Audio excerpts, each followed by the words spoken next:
Pues muchísimas gracias a todas por venir. Bueno, qué lujo estar aquí en Podwoman y sobre todo después de haber comido, que habremos de trocitos de carne y de terror y de true crime. Y para ello cuento con 4 maestras del suspense, del misterio y del crimen, como es Miren Jaurne. Adelante. Ana Mendoza, Emma Entrena y Silvia Ortiz. Sentados, aquí sentados. Detrás. Quiero ver una de aquí detrás.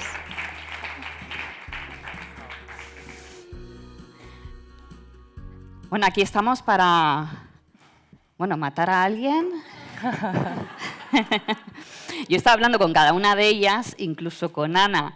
Le he estado comentando que si yo quisiera matar a alguien, ¿cómo lo podría hacer? Le he dicho algunos argumentos y cómo lo haría. Me ha dicho que me pillarían a la primera.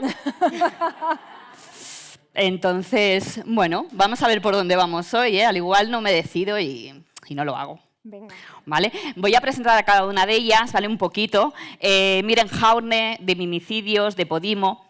Miren nos transporta al corazón de los crímenes reales con un estilo directo, apasionante. Sus historias mezclan investigación rigurosa con narrativa cercana y te hacen sentir que el caso es como si se lo explicaras a una amiga. Esa era la idea cuando hice el podcast, que fuera más cercano, ya que yo no soy ni criminóloga, ni periodista, ni nada así. Bueno, pues al final la cercanía de como cuando cuentas cualquier cosa con un colega tomando algo, ¿no? Es la idea, es la idea. Y nos vamos a otro extremo. Gracias, Miren. Ana Mendoza, ella sí que es criminóloga, es la seria de esta charla. Su podcast nos lleva a la escena del crimen, explorando tanto la mente del asesino como la historia de la víctima, una mirada profunda y analítica del true crime, que ella será la investigadora en esta mesa y nos conducirá también por el lado oscuro. Gracias por estar aquí, Ana. Un placer. Y las chicas de Terrores Nocturnos, Emma Entrena y Silvia Ortiz Cano. Emma y Silvia son nuestras guías del misterio y de lo inexplicable. Nos sumergen en historias de terror, de sucesos paranormales y de fenómenos que nos hacen cuestionar lo que creemos real. Así que, chicas, bienvenidas y sobre todo a vosotros, preparaos porque vamos a temblar, vamos a disfrutar de cada segundo y es que el miedo, contado bien, es irresistible. Así que muchas gracias a todas. Yo estoy encantada porque soy una apasionada del true crime, hasta tal punto que me estoy planteando matar a alguien para ver si Ana me saca en el podcast. Para empezar, ¿qué nos fascina tanto, especialmente a las mujeres, del crimen y del terror?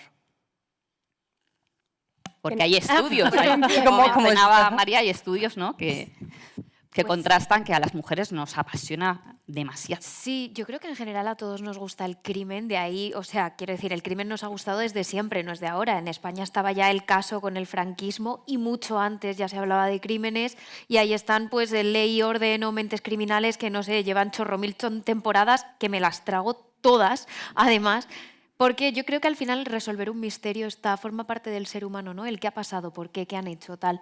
Y es verdad que hay ciertos estudios de que a las mujeres nos gusta más el crimen. Es verdad, nosotras lo hemos notado cuando teníamos solo el podcast de misterio, teníamos un público 50-50 más o menos, un poquito más de hombres, pero muy poquito, y ha sido meter un podcast de True Crime y nos hemos ido a un 70-30 rapidísimo. Y sí, hay estudios que dicen que, bueno, que a las mujeres, ya sea por razones psicológicas, evolutivas, biológicas, tienen más hibristofilia, ¿no?, que es el gusto por los criminales. Bueno, ya Ana sabrá algo más que yo de esto. Ana, ¿tú qué opinas? Que antes estábamos comentando, al igual es un tema de empatía, que quiero empatizar con el asesino. En mi caso, por ejemplo, no ha pasado lo mismo que con ellas. Yo sí que tengo un público más parejo.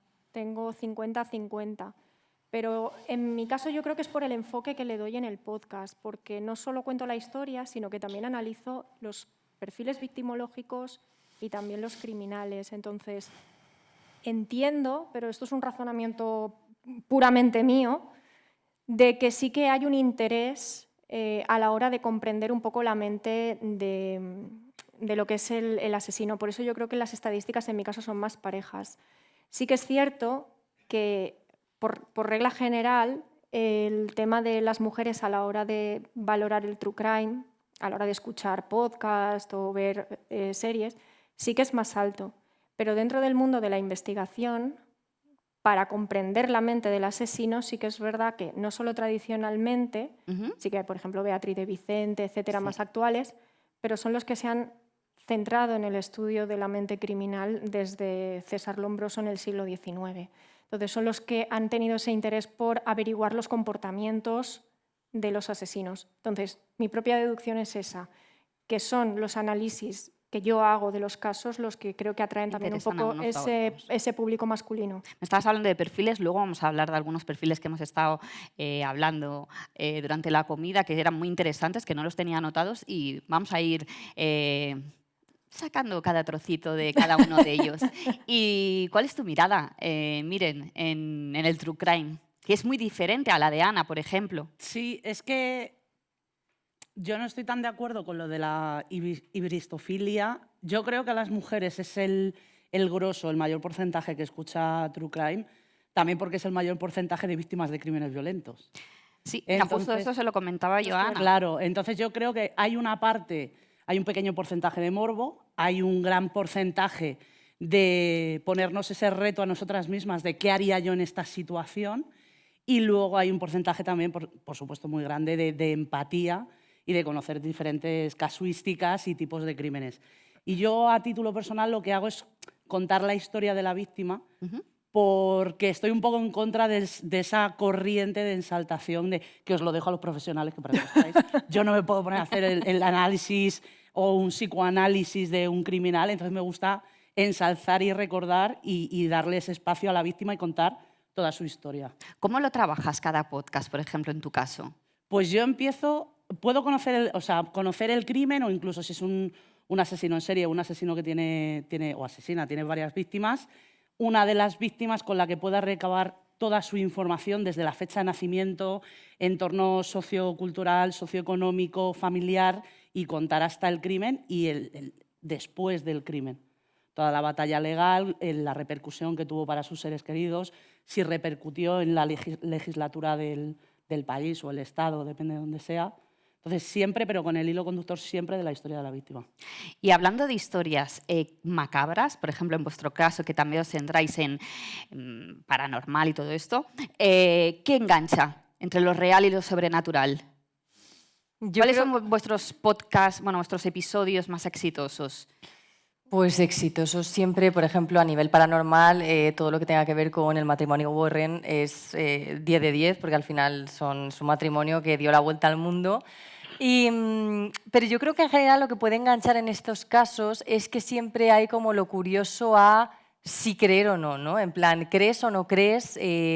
Y quieres incluso como un poco retarte a decir, venga, voy a escuchar esta historia para ver si la veo algo que puede ser creíble o algo que no. Por eso hay ciertos casos que a mí me gustan mucho, que son cosas que dices, es que esto, o sea, esta persona no lo podía saber y de pronto sabía que había aquí alguien que se llamaba así, que había muerto de esta forma, y creo que es un poco también lo que hace que la gente se enganche a lo paranormal, un poco esa historia entre la fantasía, porque hay gente que no cree nada, entonces lo ve como mero cuento, pero también con ese toque de curiosidad de, ¿y si me pasa? ¿Y si escucho un ruido en el salón? ¿Será porque hay un fantasma o me estoy volviendo loco directamente? ¿Hay algún episodio que se os haya atragantado, que no lo hayáis acabado de grabar? Por ejemplo, en vuestro caso, Miren. O sea, que no hayamos acabado de grabar, no, porque al final lo hemos grabado, pero yo en mi caso me acuerdo de uno que se dio a conocer como Jenny la niña salvaje, que era una niña que básicamente desde que era un bebé hasta los 11 años que fue rescatada, su padre en este caso la tuvo encadenada a una silla en el sótano, entonces cuando salió no sabía hablar, no sabía caminar, no sabía tragar, entonces por desgracia cuando salió, en lugar de salvar a esa persona se convirtió como en un objeto de estudio para los investigadores y un mono de feria para la gente que era de a pie, en plan, anda, mira cómo tal. Entonces al final esa niña, incluso una vez la salvaron, no consiguió como vivir en paz y a mí me dio mucha pena por el hecho de pensar en un bebé encadenado a una silla que no podía tener a su madre, ¿saben? Nada, me dolió un montón. Sí. Y en tu caso, Miren, por ejemplo, No, lo has hecho todo. Lo he terminado. Es que disocio un poco cuando... Creo que es parte importante del proceso disociar un poco porque si no, no duermes por las noches. Pero sí que ha habido un par de casos que además son bastante conocidos en el mundo del true crime, que son duros no solo por la violencia excesiva que se ejerció con la víctima, sino porque fueron alargados en el tiempo. Uno es el de Junko Furuta, que lo conoce todo el mundo, y hay un caso de los años 50 de Estados Unidos, el de Sylvia Likens, Sí. que es que son de verdad, por eso te digo, te tienes que disociar, porque como te pares a pensar en cada una de las cosas que les hicieron durante meses, es que es para echarte a llorar. Ahora que hablabas de no dormir, ¿ha habido algún día en el que después de grabar el podcast dices, ahora mismo es que no me puedo dormir porque me estoy cagando de miedo? No, a mí no me quita el sueño nada. No. Aquí Dormir es está. sagrado, lo siento. Es verdad. Ahí está la fuerza No. del true crime. ¿Y en tu caso? No. Tú también, valiente, ¿no? Yo me pasa como, miren, yo disocio y no... Me pongo en modo totalmente analítico no solo para narrar el hecho, sino para explicar la parte de la víctima, de por qué se ha convertido en víctima y por qué su asesino acabó con su vida, cuáles son las motivaciones que hay detrás. Me pongo Es decir, totalmente lo en modo- separas. Y en vuestro caso, ¿escucháis pasos después de o algo paranormal? Que digáis, después de haber hecho este podcast, es que me están pasando cosas. A ver, al final sugestiona. El de terror en concreto además es como muy metido dentro, muy inmersivo, muy tal. Y al final, ahora que grabamos juntas, ya las dos no, porque en medio, aunque no se vea, pues nos partimos de risa y los perros ladran y todo Sí. esto, ¿no? Pero cuando grabamos cada uno en su casa, yo ha habido días que hemos grabado las dos. Recuerdo un día que estábamos grabando uno sobre una muñeca que si tú veías la imagen de la muñeca... La muñeca muerta. La muñeca muerte, la muñeca sombra. Sombra. Bueno, pues resulta que si tú veías la imagen de esa muñeca, ya al día siguiente, infarto, terror nocturno, muerte en el sitio. Y claro, yo había hecho esa historia y lo estaba viendo. Y ese día me había quedado grabando sola porque, en fin, mi familia se había ido a comer y yo les dije, bueno, darme 20 minutos, tal. Y me quedé grabando en mi habitación como con la luz apagada, tal, Emma igual, y le empecé a mandar audios en plan, tía, estoy acojonada, es que no puedo seguir grabando. Dime algo gracioso, mándame. Y nos empezamos a sugestionar las dos. Pero ahora ya yo creo que cada vez menos. Y con los crímenes es verdad que empatizamos un montón, al final es imposible. Pero si no disocias, no lo cuentas. Total. Menos mal, porque nos encantan vuestros podcasts. ¿El miedo real o ficticio puede ser una forma de comprender el mundo o nuestra propia realidad? Yo creo que sí. Sí. Yo creo que sí. Te hace, sin llegar a un estado de hipervigilancia, que vivas en la paranoia constante, pero sí que te hace mucho más consciente.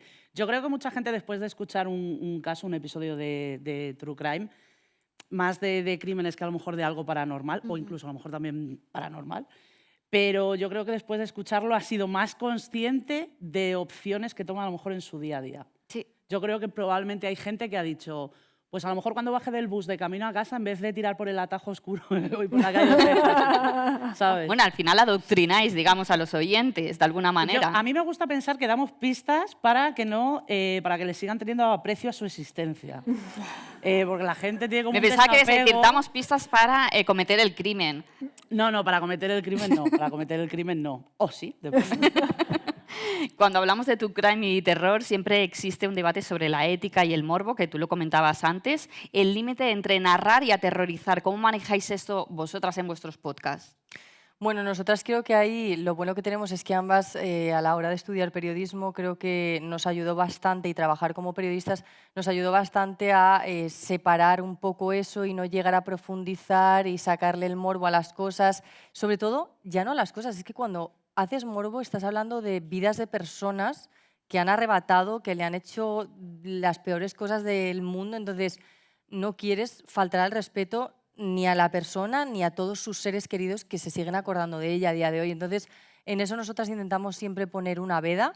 De vez en cuando también viene bien que al ser dos, pues es un poco como si una ha investigado más un caso, a veces decimos, oye, ¿cómo ves este texto y tal? Y nos ayudamos, pero yo creo que eso nos ayuda bastante a no sobrepasar límite.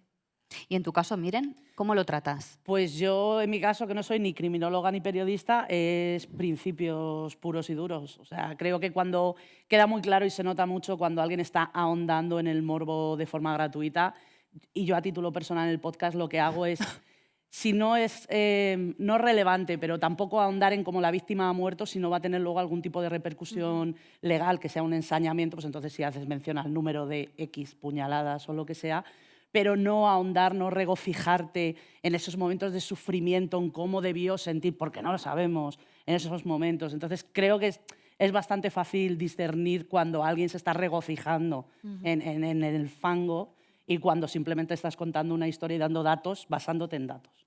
Y en tu caso, Mir, Es exactamente igual. también Miren, igual, es ¿no? Te así. ciñes un poco Sí, a la investigación. claro, te ciñes a la investigación, a los datos siendo totalmente objetiva y no recrearte en información que va a ser, digamos, irrelevante para Claro. comprender el caso. Es decir, si no es un dato que es innecesario totalmente decirlo, no va a cambiar nada. Quiero decir, el oyente va a entender perfectamente qué es lo que ha pasado sin necesidad de recrearte en la escena. Porque creéis que algunos oyentes os escuchan por morbo. Sí, por supuesto, sí, sí. Habrá algunos que simplemente no lo hagan ni porque les guste la historia, ni por empatía con la víctima, simplemente pues porque es una temática que les gusta y les gusta también ese punto del morbo, de la maldad humana, de cómo lo ha matado, ¿no? De fíjate qué malo era, sí, por supuesto, sí, sí. Y por ahí ahondar en la llega. ¿Y por qué lo hace una mujer? ¿Porque lo narra una Es que- mujer? Porque lo narra una mujer, que sea eso lo que les da morbo. Joder, pues no sé. Lo encuentro un ¿Para qué poco- pregunta? O sea, me gusta escuchar cómo matan y además que lo cuente una mujer, pues sí, es mi víctima, ¿no? A Yo- ver, no sé, es que de también... todo tiene que haber. Claro, pero- ¿no? De todo ahí en la viña Luego del Señor. hablaremos de los haters y de vuestros fans, que seguro que tenéis de todas las clases y de todos los gustos, pero lo dejamos ahí, ¿vale? El asesino y la víctima. ¿A quién ponemos bajo el foco y por qué? A los dos. En mi caso, a los dos. Porque, de hecho, cómo se presenta el podcast es tal cual. No hay dos víctimas iguales, no hay dos escenarios iguales, no hay dos asesinos iguales. Y ni siquiera un asesino que sea en serie no va a ser igual en su primer crimen, ni en el segundo, ni en el tercero, etc. Entonces, me remito a lo que decía al principio. No hay dos víctimas iguales, porque cada circunstancia de cada persona es una y única. Lo mismo ocurre con los escenarios. Y el asesino lo mismo. Igual, aunque tú puedas ver que hay dos crímenes que pueden compartir similitudes, ni siquiera los copycat, que se llama, ¿no? El típico asesino que imita a otro, ya no es la misma motivación, porque la motivación es imitar. A partir de ahí ha cambiado todo. Aunque esté intentando recrear los mismos escenarios. Por eso es tan importante Línea. centrarte en lo que es la víctima, pero también en el asesino para poder después entender todo el contexto y sobre todo tema de autopsias, tema de escenarios, eso da muchísima información. Hay una rama de la criminología que se llama criminología ambiental y luego una más específica dentro de lo que es la perfilación, que es el perfil geográfico, que te ayuda a comprender por qué se ha cometido el crimen, dónde se ha cometido. Es un estudio del entorno y yo me he salvado de más de una por esto. Por el análisis del explícalo. entorno. Sí, de que me está siguiendo alguien. Entonces yo analizar el entorno para complicar que... Sí, que no continúe la historia. Claro, que no continúe. Sí, eso me pasó. Si quieres cuento la anécdota. Sí, explícala porque Por estamos favor. todos ahora con ganas. Sí, Estamos sí. investigando. Tenemos ahí al asesino ya. Yo salía de una cena, era de noche, y era cruzar una avenida Ujú. y en medio, imaginad, bueno, donde está este público era una acera, donde está este público otra, y lo que sería el medio sería parque, de arbustos, plantas, etc. ¿no? Y yo me vi a uno que llevaba la capucha Capucha mal. mal, Siempre. de negro, Mal. peor. Iba andando y en eso que, como yo llevaba tacones, escucha los tacones. Entonces, se da la vuelta y me ve.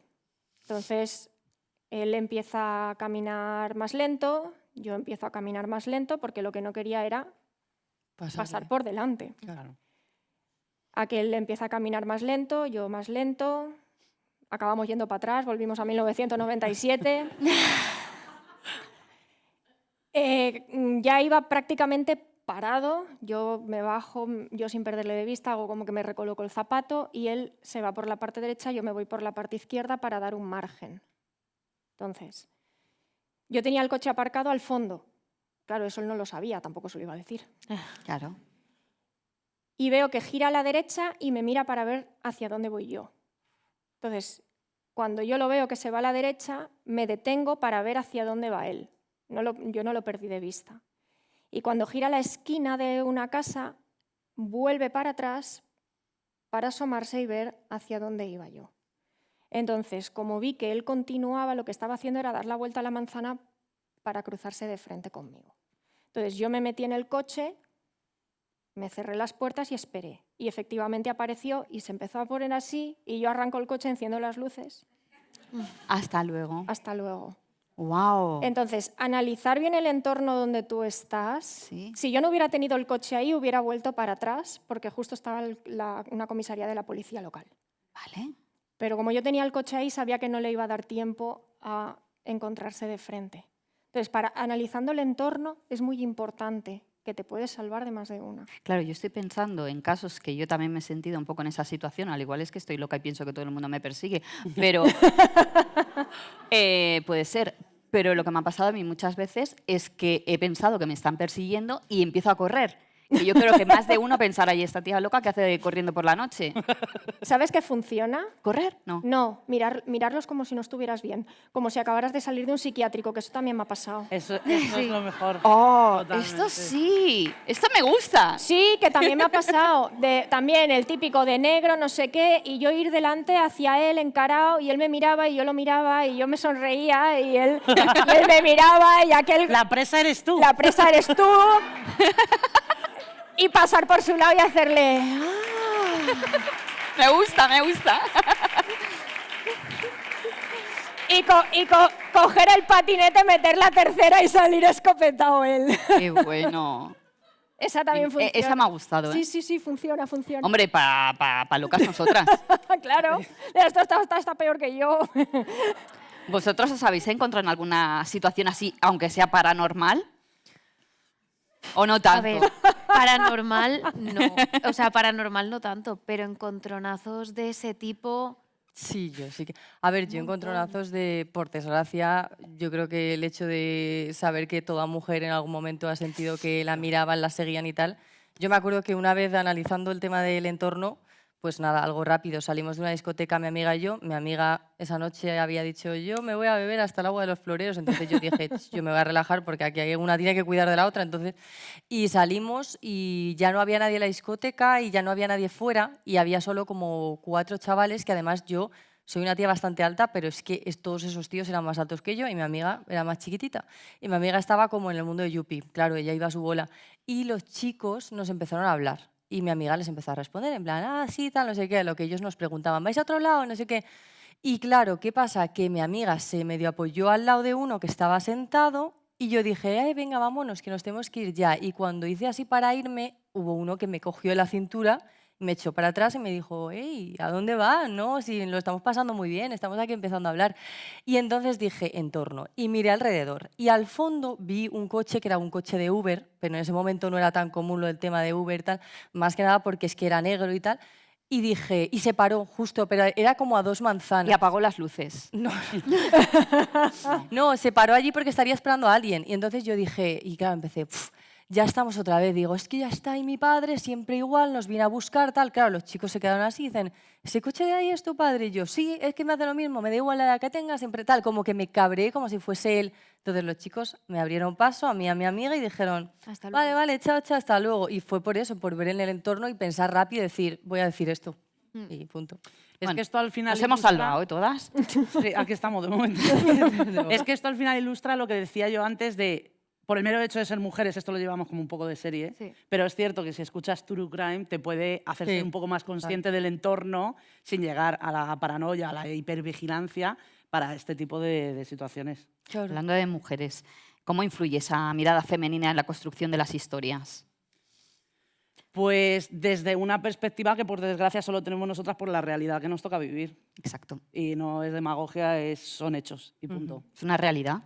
Nosotras tenemos que, y acabáis de dar 2 ejemplos cojonudos, tenemos que llevar una seguridad, tenemos que tener 3 ojos, tenemos que tener ojos en la nuca, tenemos que ser conscientes de ir por el sitio iluminado, de que nuestros tacones hacen ruido, de compartir ubicación, sacar las llaves para ponértelas en la mano 3 manzanas antes, de ver si hay un hombre cerca que te pueda servir de escudo ante otro posible hombre. Un hombre te puede contar un true crime, pero esa no es su realidad. Puede empatizar, puede ser consciente y estar concienciado de nuestra situación, pero no te lo va a contar desde la vivencia, ¿sabes? Yo creo que eso Por también eso estáis juega aquí mucho. las 4, ¿eh? Pues puede ser. ¿Qué papel juega la audiencia femenina en el boom del true crime y el terror? Bueno, nosotras personalmente, la mirada femenina, como decía antes Miren, perdón, realmente creo que lo voy a decir, es para adoctrinar. O sea, yo sí que intento desde el podcast no adoctrinar, que era como más broma, pero sí intentar educar a la audiencia. Nosotros tenemos una audiencia, el misterio tiene una audiencia eminentemente masculina, el terror eminentemente femenina, y de alguna forma nos estamos llevando a muchos chicos a ese true crime. Y es verdad que es importante que escuchen que la víctima no es la culpable, que si tú vas sola por una calle y llevas una minifalda y viene un tío y te pone contra una puerta, la culpa no es tuya por llevar una minifalda, la culpa es siempre de él, la culpa es siempre del culpable, y es algo que nosotras incidimos muchísimo una y otra vez, y lo hemos hecho en casos. ¿Por qué? Porque hemos tenido casos de, ejemplo, una mujer que le paga todo al marido y a la familia del marido, incluyendo los pisos, se divorcian y la familia del marido la mata. La culpa de ella, porque ¿quién es ella para estar manteniendo a los otros? Es que tenía que haber sido más lista. Tenemos otro caso de una chica de 16 años, se encuentra con otro chico por internet, la manipula, consigue fotos de ella desnuda y a partir de ahí le dice: ahora te tienes que cortar la piel, tienes que hacer todo lo que yo te diga. Y cuando su madre la lleva a la policía y está toda llena de cortes, le dice la policía: oiga, señora, es que la que tiene el cuchillo es su hija. Total, ¿de quién era la culpa? De ella. Y así con un montón de casos de violaciones, que al final es como, ves los comentarios y dices: es que ¿qué hacía ella a esas horas ahí?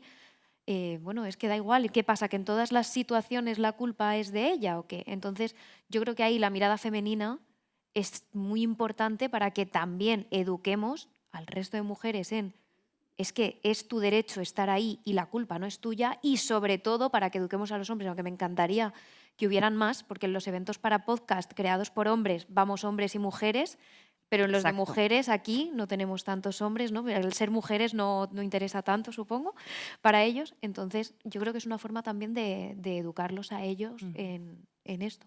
Pues por eso seguiremos haciendo Podwoman año tras año, para seguir ahí educando. Estamos hablando de perfiles, no vamos a analizar lo de las víctimas, sino lo de los asesinos. Por ejemplo, con Ana estamos hablando de diferentes perfiles. Incluso yo le decía, es que hay veces no solamente que empatizamos, sino que a veces nos atrae ese asesino o creemos que nos atrae por algo, o incluso te cae bien, ¿no? O crees que te piensas que te cae bien, ¿no? Estamos hablando incluso, pues eso, de ficciones como Dahmer, ¿no?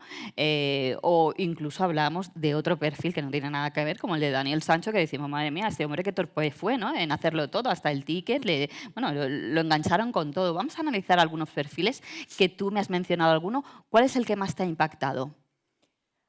Pues te podría decir varios. Antes te he comentado uno que hice el programa hace poco, el de David Fuller, que ahí lo que me gustó de ese caso para poder transmitirlo a la audiencia fue precisamente la evolución de su modus operandi por el perfil que este hombre tenía. Cometió 2 asesinatos, simplemente, y las víctimas fueron puramente circunstanciales, es decir, no había un contacto previo, no se conocían, digámoslo así. Vale. Pero él sí que analizó el entorno y se dio cuenta que en la primera víctima ella vivía en una planta baja y tenía una de las ventanas rotas. Entonces, claro, es la observación del entorno. Él se metió dentro de casa, la mató y después de matar a la víctima la violó. Es decir, necrofilia. En su segundo asesinato ya no entró dentro de una vivienda, sino que secuestró a una chica, se la llevó a un lugar apartado y ahí volvió a hacer lo mismo. La asesinó y después violó su cadáver. Entonces aquí hay una evolución del modus operandi. ¿Por qué? Me remito a lo que decía al principio, la evolución del asesino en serie en su modus operandi. ¿Qué quiero decir con esto? Que cuando tú estás entrando en una vivienda, corres mucho más riesgo de que puedas ser descubierto. El asesino siempre va a analizar qué es lo que ha hecho para detectar los errores que han puesto en peligro su propia integridad. Por lo tanto, entrar en una casa se arriesga a que la chica grite, los vecinos llamen a la policía, alguien le vea salir después, bien por la puerta, bien por la ventana. Cuando secuestra a la chica sí que escucharon los gritos, pero él ya se había ido con el coche. Entonces, ya ahí había corregido una serie de patrones que él mismo seguro había analizado. ¿Dónde está aquí el punto clave del modus operandi en la evolución total? Que David Fuller trabajaba en un hospital como personal de mantenimiento. Y él tenía una tarjeta que le permitía acceder a la sala de autopsias. ¿Cuál era su motivación? La necrofilia. Es decir, él acababa con la vida de las víctimas no porque el placer fuera en la resistencia que puede oponer la víctima, porque después la forma de matar, el arma que utilizas para matar, revela mucho de la psicología. Si es con un arma de fuego, no hay ningún tipo de sensación, es un tiro y ya está. Pero si está utilizando las manos con un estrangulamiento, lo que quiere sentir es el desvanecimiento de la vida en las manos. Si es apuñalamiento, por ejemplo, es volcar la ira que siente hacia su víctima, porque cumple con una serie de parámetros que para él representan esa sensación de placer. Por eso una víctima puede ser la misma firma de un asesino, es decir, las busco morenas con el pelo largo, delgadas, de 1,60 m. Esa es la firma de ese asesino. Quiero decir, y eso no muta, la firma no muta, el modus operandi sí. Entonces, cuando él accedía a la morgue, se llevaba su cámara de grabación, porque en las salas de autopsias no hay cámaras. Entonces, lograron él grabar cómo abusó de cientos de cuerpos de mujeres y de niñas en la morgue. ¿Cómo lo detectaron? Por el ADN que encontraron en los cuerpos de las 2 primeras víctimas que había matado. Con la nueva tecnología, porque este caso fue más antiguo, con la nueva tecnología lo que hicieron fue analizar el perfil de ADN con el árbol genealógico y encontraron a un familiar. Montaron todo el árbol genealógico y encajaban el perfil David Fuller. Registraron la casa, no encontraron nada, pero él tenía un sistema de videovigilancia por todo el perímetro de su casa. Entonces dijeron los investigadores, aquí hay algo. Y en el armario tenía un cajón escondido y ahí sacaron USBs, discos duros, fotografías de todo tipo. Había creo que unos 4.000 archivos o una cosa así. Y ahí fue cuando descubrieron todo el tema de la morgue, de lo que hacía, porque ahí tenía las grabaciones de todo. Pero lo interesante de este caso es el perfil de este hombre. Él no era el placer de acabar con la víctima, era necrófilo. Entonces tuvo acceso durante 15 años a la morgue. Wow. Yo sabía que era muy acertado poner esta charla después de comer. ¿El salmorejo bien? El salmorejo bien. Miren. Me está haciendo gracia porque es que yo he contado este caso, pero desde una de las víctimas. Sí. Claro, estabas hablando de ello y estaba diciendo, hostia, cómo me suena. Era una chica que murió en un accidente de coche y luego, estando en la morgue, efectivamente abusó del cadáver. Qué fuerte. Sí. ¿Algún otro perfil que te haya impactado? No, mira, yo no comulgo con los asesinos. A mí no me interesa. Además, es que hago bastante hincapié en el podcast. No me importa que hayan tenido una infancia traumática, no me importa que les dejara a la mujer, no me importa que sea un... Es que me da igual. Me da absolutamente igual porque no es mi profesión, yo no me dedico a eso, no es lo que me llama. Me da igual. Lo que ha hecho es esto. Con los únicos asesinos que puedo llegar a empatizar un poco, o que el perfil me gusta bastante, son los justicieros sociales. Ah, claro, esto sí. Es verdad. Sí, es verdad. Claro. A mí me das una Aileen Burnos, una cosita así, digo, lo puedo entender. Hombre, claro, si es cosa de justicia, está justificado. Sí, ahí ahora mismo hay un tío canadiense que me sale bastante, perdón, de Estados Unidos que me sale bastante en TikTok, que él fue condenado porque él y su hermano eran abusados de pequeños, estaban en el sistema de acogida, casa donde estaban de acogida, casa donde abusaron de ellos sexualmente. y se ha dedicado a matar, como en Estados Unidos el registro de los agresores sexuales es público, se dedicó a matar a gente de esa lista.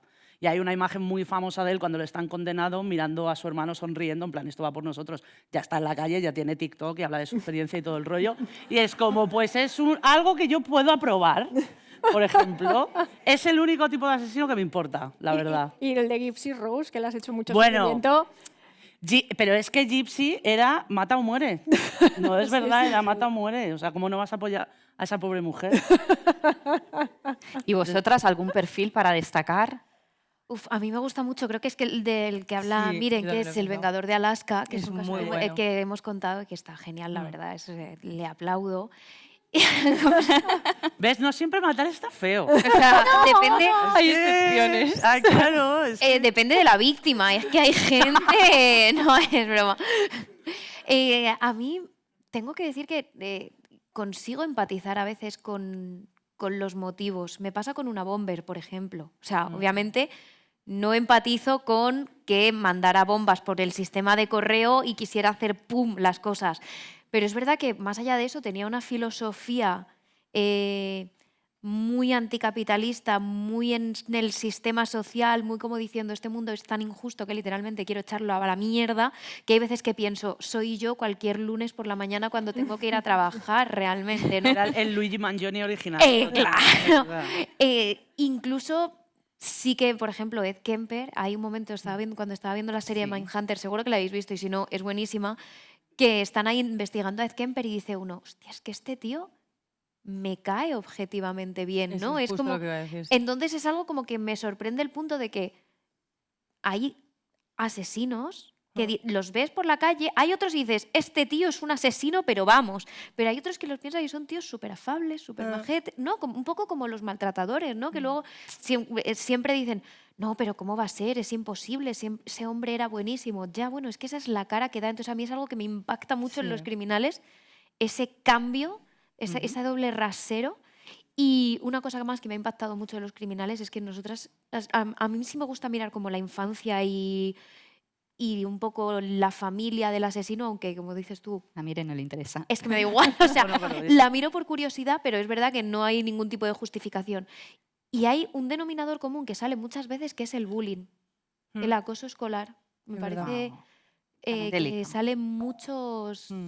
en mucha cantidad de asesinos y no sé, me parece que es algo para que reflexionemos un poco la sociedad de cuando dejamos a un niño apartado en el colegio, el daño que le podemos estar haciendo. Sí. Yo quiero puntualizar lo de cuando yo digo lo de que no me importa la infancia que hayan tenido, obviamente es relevante hasta un punto, pero Sí, llega sí, que no Sí, no justifica. justifica. Claro, los eso es, llega un Que no momento te en dan el que tú pena. tomas una decisión, si no todo niño que haya sufrido bullying de mayor es asesino. Y no Claro, es el claro, caso. claro. Entonces, ese es el punto de no me interesa que te haya pasado porque has tomado la decisión de... Así para finalizar, Puedo... sí. de lo que están comentando es que para mí, por ejemplo, sí que es importante. Es decir, no hay un factor que seas huérfano, que te hayan abandonado, que te hayan abusado. No hay un factor determinante que implique necesariamente que por haber sufrido abusos o por haber sido maltratado... Es que quiero decir, si se dan las circunstancias oportunas, que era lo que comentábamos fuera de micros, cualquier persona, cualquiera de los que estamos aquí, podemos llegar a cometer un crimen. Que le ponía el ejemplo a ella de... Porque ella me decía, no, yo no podría, digo... Sí, podría. Bueno, al principio te he dicho que no podría, luego al No, final me he no. animado. Se anima.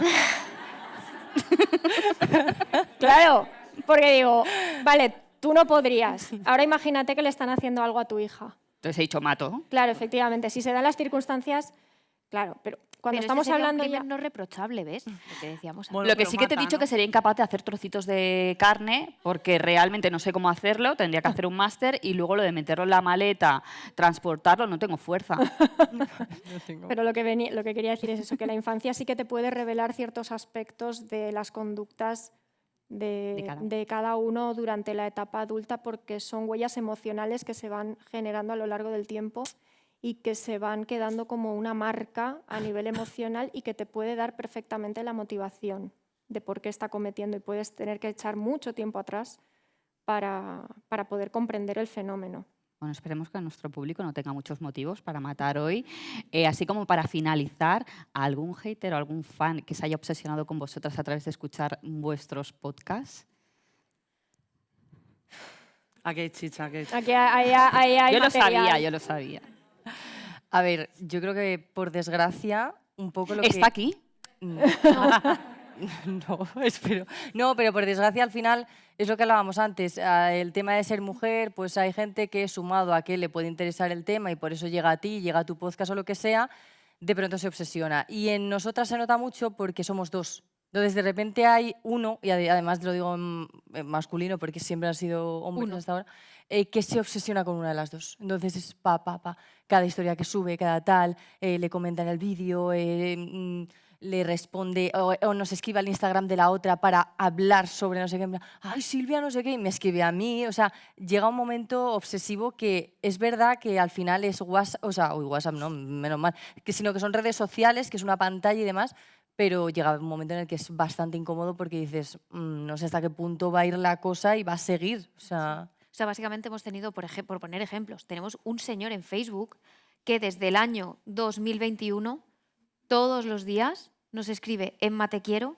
Emma, te amo, Emma, cásate conmigo, Emma, eres el amor de mi vida. Que yo pienso, este señor en algún momento no se cansará, porque yo me acerco ante una discoteca y le digo, oye, ¿quieres algo? Y me dice, pues mira, no. Y le digo, vale, pues muchas gracias, pero no me paso 4 años detrás de ese señor, y los hemos tenido, sí, un poco más turbios en eventos, venir a eventos, seguirnos, cuando ya ha acabado el evento, esperarnos en la puerta del evento, decirle, oye, mira, es que nos vamos a ir con la familia, con las parejas, tal, a tomar algo, y que dice, no, pero me voy con vosotras. Y tú, pero ¿cómo te vas a venir? Sí, y te sigue y luego te cuentan cosas en plan, no, es que mi mujer me ha dejado y es que lo tengo todo preparado para joderle la vida, tal, y tú como, ¿qué hace este señor aquí? Por favor, que se vaya. Y ha habido, pues eso, este fan en concreto, hemos tenido que ir huyendo de él es verdad.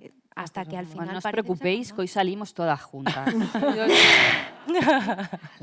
No sé cómo vamos de tiempo, no sé si ¿podemos alargar? Ah, no, tenemos que cortar ya, por lo sano, por partes. ¿Nos da tiempo a un turno de preguntas? ¿Sí? Pues ya está preparada nuestra compañera para pasar el micro. Venga, nos animamos. Hola. Uy, que esto siempre me asusto. Yo tenía preguntas, sobre todo un poco más cualitativos. Si lo habéis dicho, me he ido al baño 2 minutos, así que lo siento. ¿Creéis que el hecho de que más mujeres lo escuchen, porque son más mujeres las que lo hacen, tiene que ver el tema? Lo estoy planteando fatal, perdón. Que el hecho de que las voces de las mujeres tranquilicen más y den menos miedo sea un factor bastante importante para que las mujeres lo consuman más, el tema del true crime. Esa es una de las preguntas. Hombre, mi voz no es particularmente agradable. No sé yo si será por eso, pero entiendo de dónde viene la pregunta, pues puede ser, sí, puede ser. Vale. Y luego la segunda, yo pienso mucho en el tema de que, pues, por misoginia y las cosas que nos tocan vivir, pues convivimos con mucha furia interna. ¿Creéis que también eso puede ser un motivo por el que consumamos más true crime? De decir, vale, al menos todas estas mierdas que pasan en el mundo, yo estoy eligiendo consumirlas en el momento en el que yo quiero, son historias que no me pasan a mí y es un poco consuelo.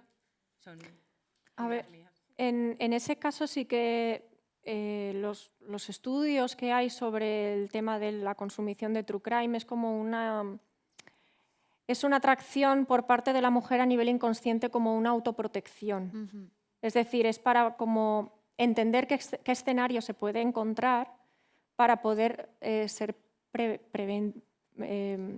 para prevenir la situación en las que se pueden encontrar. Son formas de autocuidado y autoprotección. Tiene todo el sentido, claro. Sí. ¿Alguna otra pregunta? Allí hay una chica que está levantando la mano también. Hola, sobre eso yo también creo que Mimi ha dado en el clavo diciendo que las mujeres escuchamos más true crime porque empatizamos. Entonces mi pregunta es, ¿valdría la pena esforzarse por conseguir que más hombres escuchen este tipo de podcast y que empaticen más con las situaciones de las mujeres, o bueno, que por lo menos no nos maten? Es que por mucho que les hagamos empatizar, es lo que decías, por ejemplo, antes tú, de que entiendan el proceso por el que pasamos nosotras, pero quien empatice y entiende. Yo creo que por mucho true crime que escuche, Claro. va a dar igual. Y perdone, y depende del true crime. Porque si tú el true crime que vas a escuchar es true crime de la red pill, Claro. es que claro, esta tía no era suficientemente femenina y entonces su marido, pobrecito, tuvo que acabar con ella, claro. Entonces yo creo que también depende del tipo de true crime. Creo que ahí el true crime que hacemos cualquiera de nosotras, que tiene una perspectiva de género, lo mires por donde lo mires, Sí, sí. en todo caso sería mejor. O sea, que escuchen true crime para empatizar, como dice Miren, yo creo que deberían empatizar de base. Pero si eso les ayuda, perfecto, pero por lo menos que lo escuchen por expertos, por expertas a ser posible y por gente con perspectiva de género. A ver, yo en ese caso, yo creo que tanto los hombres que están presentes como los oyentes, yo creo que a nivel psicológico son lo suficientemente coherentes como para comprender la situación. Quiero decir, cuando estamos hablando de un asesino tenemos que volcarnos ya en la psicología más profunda. Tú, por mucho que le pongas a un asesino en la cárcel podcast de True Crime, le va a dar exactamente igual. Quiero decir, hay perfiles y perfiles. Entonces, hay gente que va a cometer un delito, va a cumplir condena, va a salir a la calle y va a seguir igual, porque la reinserción, es cierto que el Estado tiene la obligación de aplicar leyes y tratamientos para los presos para la reinserción, pero la reinserción viene de uno mismo. Entonces, si una persona no se quiere reinsertar, no se va a reinsertar. Y no importa que le pongas podcast de True Crime contado por mujeres, porque su psicología, o sea, tienes que profundizar mucho en la psicología de esa persona en particular para poder comprender dónde está la raíz de la motivación y lo que despierta el impulso para matar. Y eso hay que separarlo, quiero decir. No podemos meter tampoco a todos los hombres dentro del mismo saco, porque que un porcentaje X de hombres acaben con la vida de las mujeres son ese porcentaje de hombres que acaban con la vida de las mujeres. En el otro lado, aunque es Y minoría. también al revés, porque también tendría que haber estudios de por qué, por ejemplo, las mujeres acaban por estadística más con la vida de niños. Al final no mata quien quiere, mata quien puede. Y cuando o busca la circunstancia, porque una mujer si se enfrenta a un hombre para intentar apuñalarle, pues probablemente le cueste bastante. Por eso la mujer tiene otro perfil y tiene otra forma de encontrar las circunstancias para que pueda cometer el crimen. Es muy distinto y los perfiles masculinos y femeninos son radicalmente diferentes. Ya está. Nos vamos a quedar con eso. No sé si queda la última pregunta. ¿Quién se anima? Hola. Bueno, lo primero, enhorabuena por vuestro contenido, porque yo nunca había escuchado nada de True Crime y estoy flipando. Entonces, bueno. Y lo segundo que os quería preguntar es, ¿hasta qué punto gestionáis la responsabilidad sobre vuestro contenido? Y abro aquí la pregunta. ¿Os ha llegado alguien que por redes os haya pedido consultoría tipo, oye, me pasa esto, no sé si, por un lado, mi pareja no sé si puede llegar a querer matarme, o consultoría del tipo, oye, para hacer esto, ¿tú cómo lo ves? ¿Tú cómo lo harías? O sea, sí, digo si os ha pasado. ¿Tú cómo lo Porque cortarías? como en redes se ve de todo y hoy en día te piden una receta para una tarta y lo mismo te piden... Pues digo, claro, ¿hasta qué punto gestionas la responsabilidad de tu contenido? A eso me refiero. Os lanzo esto. A mí no me ha pasado. A mí me encantaría que me pasara. No, tampoco me ha pasado, no. A nosotras hace muy poco, no sé si lo has leído, nos ha llegado por Instagram, por ejemplo, un mensaje de una chica diciendo, oye, quiero pasaros el caso de esta persona, esta es la persona que mató a mi abuela. Y me gustaría que investigaseis sobre este caso. Nos llegó otra de una universidad en la que decían que estaban haciendo experimentos chungos con cuerpos y que lo investigásemos, pero claro, es como, es que me metes en un fregado que yo ¿sabes? Es como @policía, ¿sabes? Por favor, no, yo solo soy periodista, solo cuento las cosas cuando pasan. No sé meter a nadie a la cárcel, pero nunca nadie me ha dicho... creo que mi pareja puede llegar a tal. Aún así, nosotras siempre en el podcast, siempre que hablamos, por ejemplo, de lesiones, de autolesiones, de suicidio, es 024, es gratis, llama. Violencia de género, 016, es gratis, no deja rastro, anímate, llama. O sea, sí que intentamos mandar a la gente, ahora si viene un señor y me dice, oye, ¿cómo puedo matar a mi esposa? Pues @policía. Pues con esta ya finalizamos, porque si no a mí sí que me matan con el tiempo. Muchas gracias, Emma, Silvia, Miren y Ana. Ha sido un placer compartir con vosotras esta charla y estas historias para no dormir, que yo esta noche ya otra más que tengo para no dormir, igual que nuestro público. Luego puedes seguir la charla por ahí o no sé dónde acabaremos. Eso sí, todas juntitas para casa, ¿eh?